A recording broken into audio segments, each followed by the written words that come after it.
O gigante que revolucionou a economia mundial.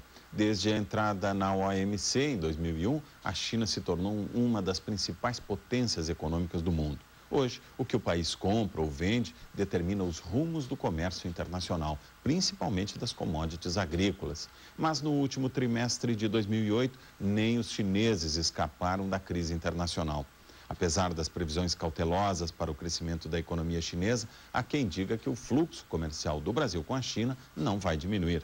Este é o tema da segunda reportagem da série Potências em Crise.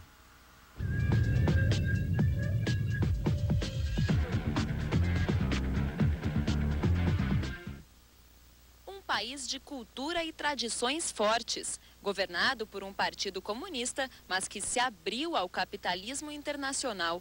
A China entrou na OMC em 2001 e ganhou papel fundamental no cenário econômico. Hoje é a terceira maior economia do mundo. Além de numerosa, a população de 1,3 bilhões de pessoas cresceu em poder aquisitivo e mudou padrões de consumo.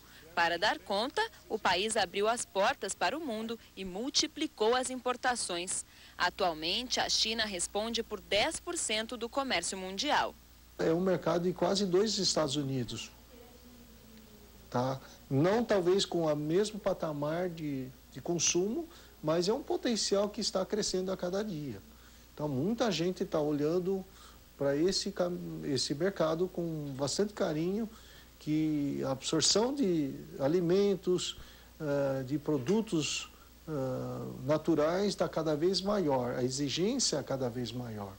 Do outro lado do globo, aqui no Brasil, agricultores e empresas têm no país asiático um grande parceiro, que ficou ainda mais importante nos últimos anos. De 2001 para cá, a quantidade de soja vendida para a China aumentou 290%.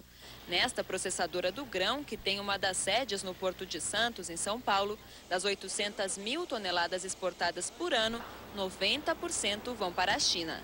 Com a China aumentando a sua população com necessidade de comer, o espaço que se abre ao Brasil, especialmente, eu acho um espaço muito grande. Com os produtores rurais não é diferente. Da lavoura de soja no norte do Paraná, Paulo está atento aos rumos da economia chinesa. Nós consideramos a China como o parceiro ideal no que se refere à cultura da soja. Então, nós acreditamos muito nessa, vamos dizer, nessa parceria com a China, sendo o nosso comprador. Mas hoje, produtores rurais e empresas estão em alerta. É que, apesar do poder econômico, a China também foi afetada pela crise financeira global. O crescimento médio de mais de 10% dos últimos anos deve cair para 6,7% este ano.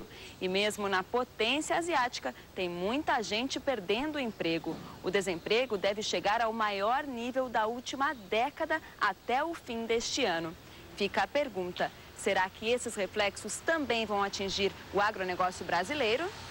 Apesar da queda de 43% nas importações chinesas em janeiro, o diretor do Instituto de Estudos do Comércio e Negociações Internacionais acredita que não. A demanda por alimentos não deve mudar muito. Tanto é que as exportações de soja para a China não caíram.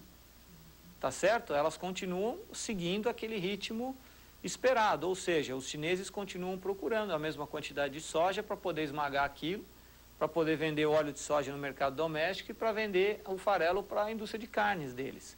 O presidente da Câmara Brasil-China lembra que assim que a crise chegou, o governo chinês anunciou um pacote de estímulo à economia de 586 bilhões de dólares. A China agiu de uma forma mais rápida porque ela conta com uma população imensa, tem uma reserva muito grande de dinheiro para poder alavancar uma economia, e já vem o governo chinês praticamente um ano atrás prevendo que tinha que desacelerar um pouquinho a economia, voltando essa economia mais para o crescimento interno. Este empresário do setor de algodão reconhece a importância do mercado chinês para a fibra brasileira. Afinal, em 2008, o Brasil exportou o equivalente a 31 milhões e 700 mil dólares para lá.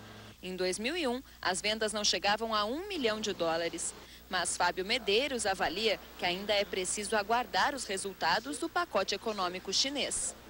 O governo chinês implementou um pacote bastante grande, bastante agressivo, até se comparado em termos de proporcionalidade, quando comparado com o pacote americano, no que tange conjunto de medidas para reestimular o consumo. Então eu acho que o que nós temos que aguardar um pouco é ver como é que o mercado chinês, como é que o mercado asiático, de um modo geral, vai responder a esse pacote.